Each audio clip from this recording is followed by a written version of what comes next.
મારું નામ રથિયા હુસેન સમા છે। હું કાલોની રહેવાસી છું। મેં છે ને PMKVYનું ત્યારે પેમ્પલેટ મળ્યું હતું ને ત્યારે મેં ફોર્મ ભરાયું હતું સ્વામી વિવેકાનંદ સ્કૂલ દ્વારા। મારી ફ્રેન્ડે જાહેરાત મને કરી હતી ને તો હું ત્યાં ગઈ હતી ફોર્મ ભરાવા।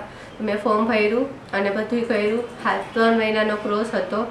મેં ફોર્મ ભર્યું, ક્રોસ કર્યો અને 3 મહિના પૂરેપૂરા મારા અહીંયા આપ્યા અને સર્ટિફિકેટ અમને છે ને ડુપ્લિકેટ આપ્યું છે।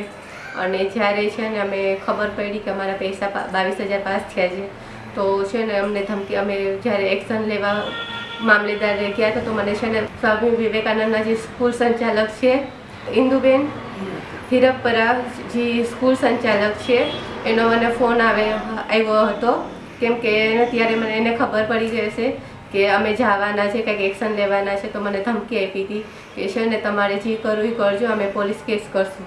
અમે PA સાહેબને મળ્યા છે અને છે ને તમે જ્યાં લડવું હોય ને લડી લેજો। અને છે ને જેમ કે હું ગ્રુપની એડમિટ છું કે અમે છે ને બધા એને જાણ કરી હતી અમારા ગ્રુપને કે આ બધું છે ને આવી રીતના કૌભાંડ થયો છે સ્કૂલ દ્વારા। તો મેં જ્યારે કીધું હતું તો મારું વોઇસ મેસેજના હિસાબે એને મને ધમકી મોકલી હતી કે છે ને કેસ કરવાના છે અમારા ઉપર।